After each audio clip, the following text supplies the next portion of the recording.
Assalamualaikum warahmatullahi wabarakatuh. Perkenalkan, nama saya Fadila Firistianti, NIM 1733075. Imunitas humoral merupakan mekanisme pertahanan tubuh terhadap antigen ekstraseluler. Imunitas humoral disebut juga antibody mediated immunity. Komponen imunitas humoral terdiri dari sel B yang dapat menghasilkan antibody dan komplemen protein antimikroba lain. Pada awalnya, antibodi ini menempel di sel B, bisa bertindak sebagai reseptor atau bagian yang mengenali antigen. Sel B mempunyai reseptor yang merupakan antibodi, terutama IgM atau imunoglobulin M. Selain itu, sel B juga bisa menghasilkan imunoglobulin lain seperti IgA, IgE, IgD, dan IgE. Sama dengan sel T, sel B juga memiliki sel B naif, yakni sel yang belum pernah berkontak langsung dengan antigen. Sel B ini setelah dia berkontak dengan antigen bisa mengalami aktivasi atau proses aktivasi, nanti bisa mengalami proliferasi dan diferensiasi. Selanjutnya fase efektor. Antibodi di sini yang memberikan efek menghilangkan antigen melalui beberapa mekanisme. Yang pertama ada netralisasi. Pada mekanisme netralisasi ada netralisasi mikroba dan mekanisme netralisasi toksin. Untuk yang mekanisme netralisasi mikroba, yaitu mikrobanya diikat oleh antibodi sehingga tidak bisa masuk ke dalam sel. Apabila ada antibodi, maka sel mikrobanya akan diikat dan ditempeli oleh antibodi sehingga mikroba yang sudah diikat oleh antibodi tidak bisa masuk ke dalam sel, sehingga dapat disebut juga dengan mekanisme netralisasi, yang dimana antibodinya memblok atau menghalangi pengikatan mikroba sehingga tidak bisa menginfeksi masuk ke dalam sel. Bila tidak ada antibodi dan sudah ada sel yang terlanjur masuk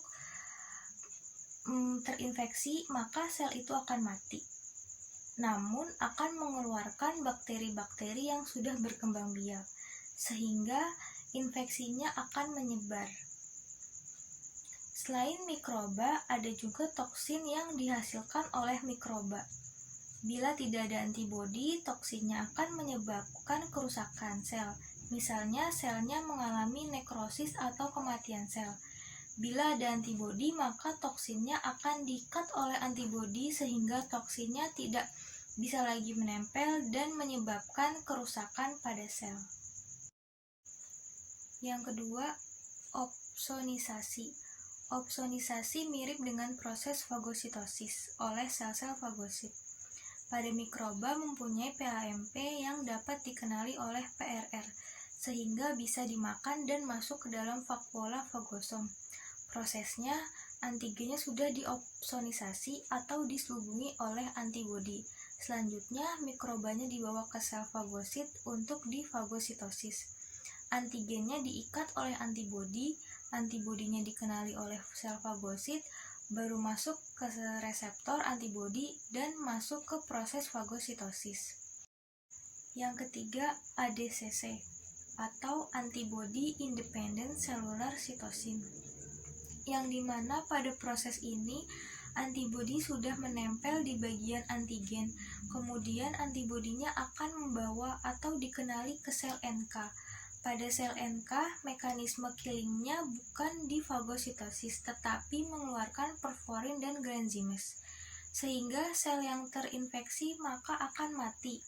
Contohnya seperti infeksi cacing, maka antibodinya terutama pada IgE, adanya IgE yang menempel pada tubuh cacing akan menyebabkan eosinofil datang atau sel darah putih, yang merupakan sel granulosit.